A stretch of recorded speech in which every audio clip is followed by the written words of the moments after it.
امروز در همه جزء و تامهای نظامی مملکت برای سربازان و افسران و دیگر خدمتچیان حربی تمام امکانات و شرایطها فراهم آورده شده است تا آنها با استفاده از این به خلق و وطن خویش خدمت ارزنده نمایند. یک گروه جوانان و خوانندگان مؤسسه‌های تعلیمی شهر ترسانزاده با مقصد شناسایی از روند خدمت حربی سربازان و افسران از قسم نظامی 0104 قشون‌های سرحدی کمیته دولتی امنیت ملی جمهوری تاجیکستان دیدن نمودند. هنگام واخوری جوانان با سربازان مسئولین بخش کار با جوانان و ورزش شهر ترسانزاده ابراز داشتند که برای نسل جوان یکی از مهمترین مکتب آب و تاب خدمت در صف قواهای مسلح مملکت است. محض در همین جا جوان پسران شجاعت و مردانگی آموخته مقدسترین ارزش حیات، دوست داشتن و صادقانه محافظت کردن خاک پاک وطن عزیز را یاد میگیرند. مورد ذکر است که حالا در قسم حربی 0104 قشون‌های سرحدی کمیته دولتی امنیت ملی جمهوری تاجیکستان سربازان با تمام شرایط بود و باش تامین گردیده لوازمات‌های ضروری خدمت حربی دسترس کرده شدند.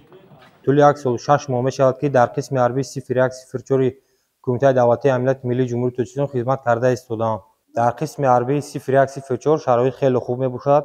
تمام لوازماتی که با سربازان در کار هستند همه چیزها تامین کرده می‌شوند. خدمت به وطن مادر خرج یک شهرمرد تاجیک می‌باشد که برای وطن مادر خود باید آماده خدمت کند. از کمیساریات شهر لیوکان با خدمت حربی دعوت شدم. مدت یک سال می‌شود که من خدمت وطن را ادا می‌کنم. همه روزا در قسم حربی با مشغولات تعلیمی اینچنین با تربیت جسمانی مشغول می‌شویم.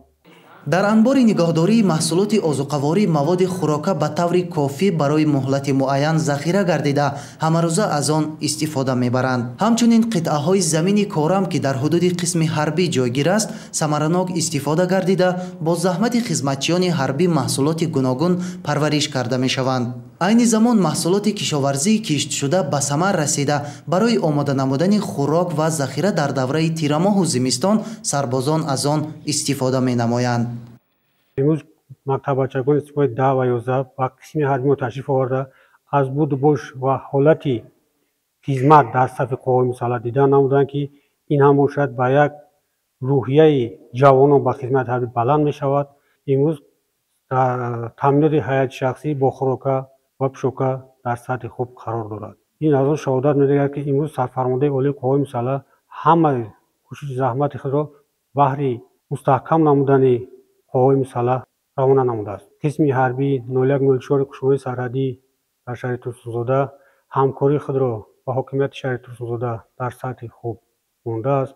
دائما از احوال سربازان ما چی در قسم حربی چی در دیدبان‌های سرحدی دیدن می‌نمایند که این هم بر حس ملی بر ما خدمتچی حربی حس ملی و تمثیل را بیدار می‌نماید.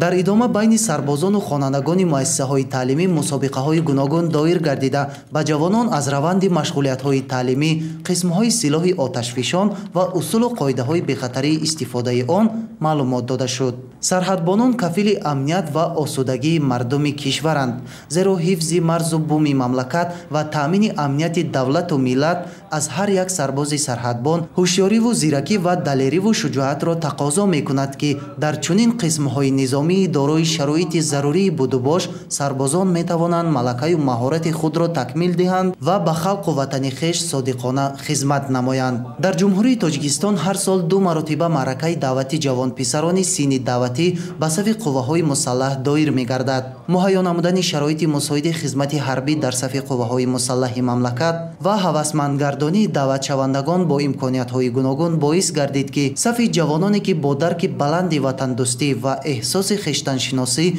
به ارتش ملی می‌پیوندند به مراتب افزون گردیده ایستاده است. جوانان سین دعوتی را ضرور است تا بهر حفظ و حمایت اهل عائله و میهن خود که در آن به کمال رسیدند و صاحب معلومات و جای کار شده از باد و هوای مصفای آن نفس میکشند به صف قواهای مسلح پیوسته قرض فرزندی خویش را در نزد وطن مادر اجرا نمایند. فریدون سبحان، صدرالدین ابراهیم، شهر ترسانزاده. اخبار.